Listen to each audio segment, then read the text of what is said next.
Hi everyone! Welcome to Mystic Oracle Tarot PH. Sa mga lovely subscribers ko po, welcome back sa sa channel ko. New viewers, welcome. And salamat sa mga walang sawang yung pag-support. New viewers, I hope at the end of this reading, sana mag-consider po kayong mag-subscribe. And everyone, don't forget to share this video po ha. Kung meron kayong alam na makaka-resonate nito po. Para din naman to help my channel known. At saka para din baka din they will find out na magustuhan nila nito, ang reading ko, din mag-subscribe din sila. New viewers, subscribe din po ha. Help me build my channel up. Support me please. Okay. So, today's reading po ay meron tayong new moon po in Cancer daw sa horoscope. So, titingnan natin kung anong meron sa inyo today kasi new moon daw ngayon eh. So, titingnan natin po. So, this is just a general and collective reading po ha. So, hindi lahat makaka-resonate po nito. Okay po? Uy, there. Takpan ko muna kasi maghubad siya eh. Ipapadelete na naman ito ni YouTube kasi nakahubad daw. Diyos ko po. So, takpan muna natin po. Okay, yung una nyo mensahe nyo po is Queen of Swords.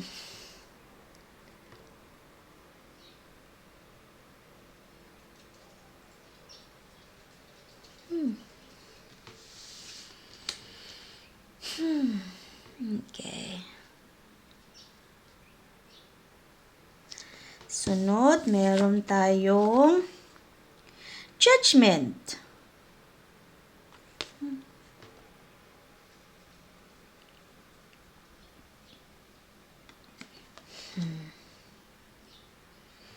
Meron tayong Six of Swords. Wow, puro swords ah. Queen of Swords, Six of Swords. Okay.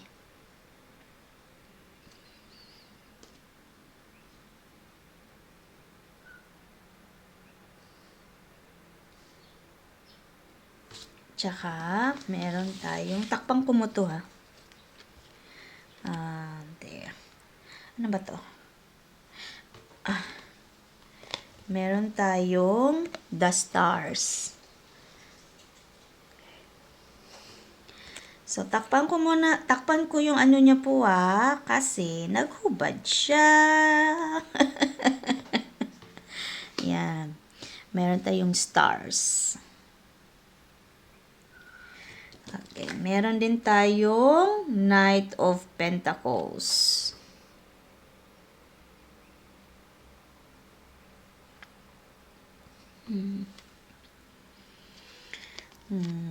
Busy naman kasi itong tarot card na ito. Naghuhubad-hubad. Pastilan, mga langit. Ano ba naman ito?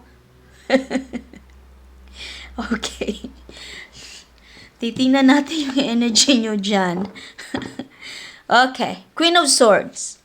Nakikita kong energy po dito is parang may parating na bisita ka. Okay?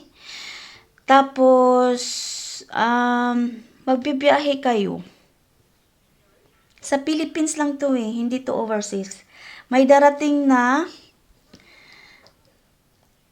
bisita, tapos aalis kayo somewhere, magta-travel kayo. Sa around Philippines lang to po ito ha. It could be a family member, an aunt, relatives, umuwi ng Pilipinas, nagbabakasyon siguro, or this could be your partner, or ka-fiancé mo, or someone, okay? Na dadalhin ka, magbabiyahe kayo, parang magbabakasyon kayo somewhere. Okay. Babiyahe kayo ng tubig. Di kaya either sa boat or sa plane. Okay? Pero sandalian lang to na biyahe. Hindi to hindi ito yung matagalan, hindi. Short lang to, parang holiday lang. Okay, meron tayong the world. Okay. Wow, the world. 10 of Cups.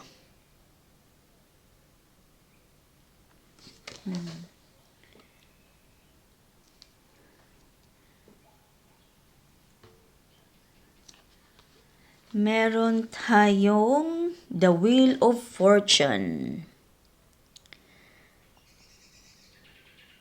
Alam mo sa bakasyon na ito, no? Sayang-saya ka. Sobrang kasayahan mo.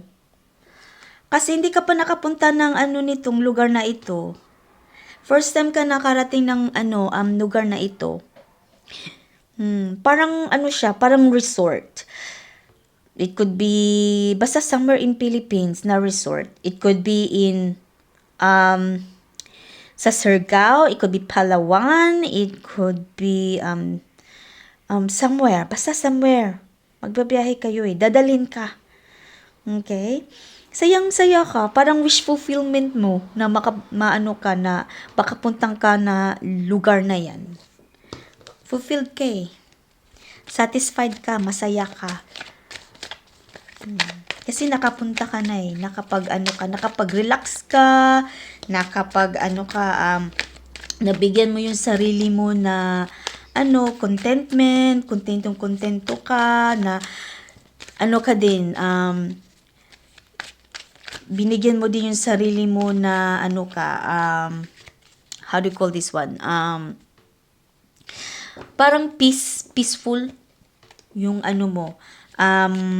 Nararamdaman mo, hindi mo kasi maintindihan yung feeling mo, basta saya ka talaga, over the moon yung saya mo. Over the moon, ito yung one of your wish list mo na makapunta dyan.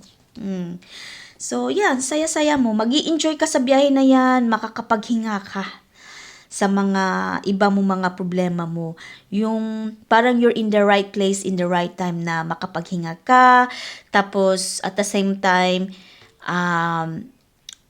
you're finding yourself like healing, emotionally healing, na you're at peace. Ang ganda ng reading mo. Meron tayong Ace of Cups. Water talaga siya, Water element. Magbibiyahe kayo sa tubig. Pupunta kayo sa resort. Either magbiyahe kayo ng via sa boat ang biyahe nyo or sa plane. Tapos parang resort to siya Parang resort to siya. Ikaw lang nakakaalam kung saan to. Meron tayong Two of Wands.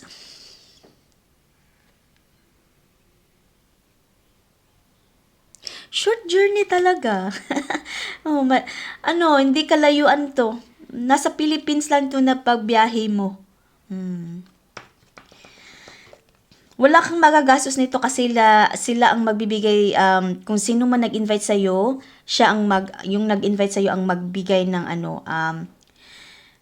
siya ang bahala sa'yo. Siya ang nagsusupport sa'yo na wala ka hindi ka magbabayad ng accommodation if you're staying in the hotel, no? Hindi ka magbabayad. Free ka lahat. Kaya saya-saya mo, kontento ka talaga sa araw na yan. Yung na yan. Kasi, yun siguro yung wishlist. Kasi yun yung wishlist mo. Yun yung isa yung yun din ang hiniling mo nga makapunta dyan. Tapos, dinala ka talaga. Ni-heard ka ni Divine Spirits, Divine Universe na imbitahin ka. Ang ganda ng mo.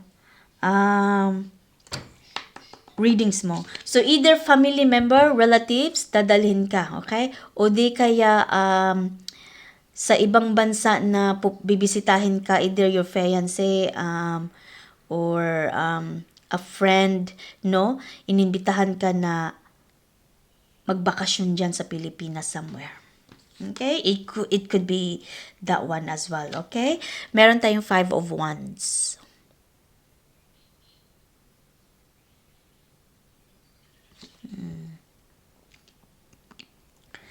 Okay. 5 of Wands. Mag-iingat-ingat po kayo sa nyo ha. Sa paglakad nyo, sa pagbiyahe nyo. sa pagbakasyon nyo, okay? Kasi baka makakahanap ka ng away. So, yeah, baka makakahanap ka ng away dyan. So, ingat-ingat lang po. Be careful lang po. So, it's a warning po sa inyo na mag-ingat, piliin yung mga salita. Okay? Tapos, ang ano nyo, sa mga lakad nyo, be careful. Mag-iingat-ingat po kayo kasi baka makakahanap kayo ng away-away dyan. Hindi naman siya away na bigat. Parang, hindi lang kayo nagkaunawaan sa maybe as strangers. Okay? For example, bigay ko na lang ng example. Kayo yung nag-invite, nag-book ng transportation. Tapos pagdating doon, bigla na lang nag-change ang Manila na yung presyo pala ng transport instead na 500 nagiging 800. Yun, doon ka makipag-away. Yun yung example lang po, ha. So meron tayong 4 of Pentacles. It could be anything na sitwasyon, di ba? So, example lang po yon.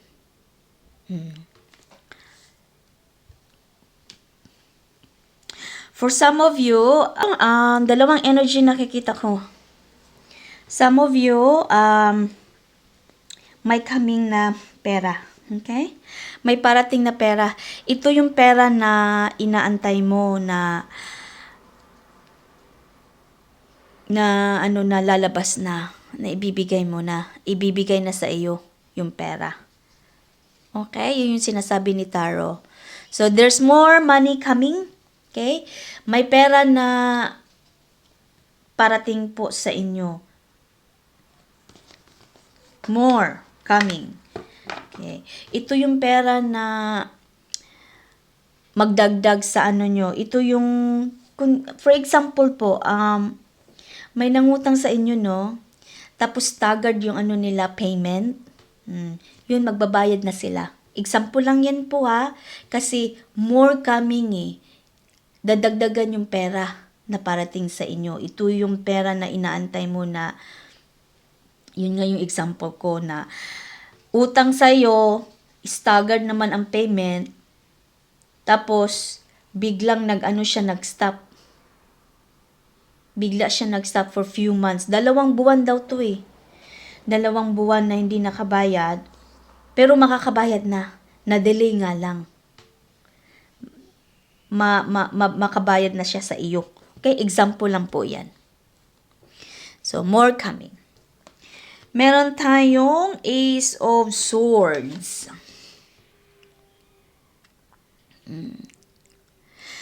Okay. For some of you, may mga bagong opportunity na parating. May mga bagong new beginning na paparating. New projects. Yung nagpa-progress na ang sitwasyon nyo. Answer prayers. Literally, new beginning. For some of you. 3 energy na tuloy ang lumabas. Yung niya, energy. Kanina 1, ngayon 2, ngayon 3 na naman. Oh, wow. Meron tayong 4 of Swords.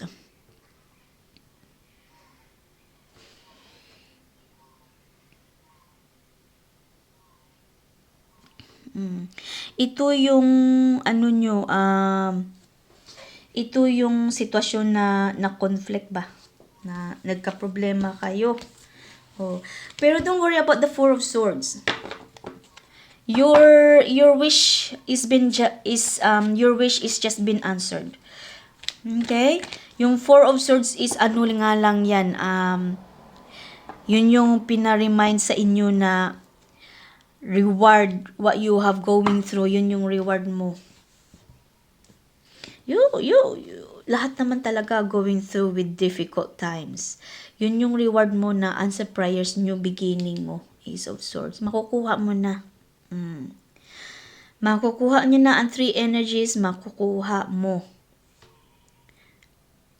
Okay? It could be from the new beginning, opportunities, whatever is that. new beginning, new opportunities, victory, kung ano man yan, this is it. This is your message.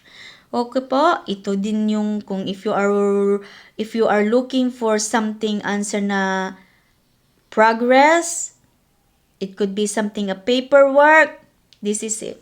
Ace of Swords. May sagot ka na parating. May mensahe na parating po sa inyo. Okay? Paghandaan nyo nga lang. Okay? That's all I have for you today, and I hope that you can resonate this message. And don't forget to like, comment, and hype my video, everyone. Subscribe as well. Salamat sa papanunood nyo po, and I hope po I will see you in my next reading. Bye for now po!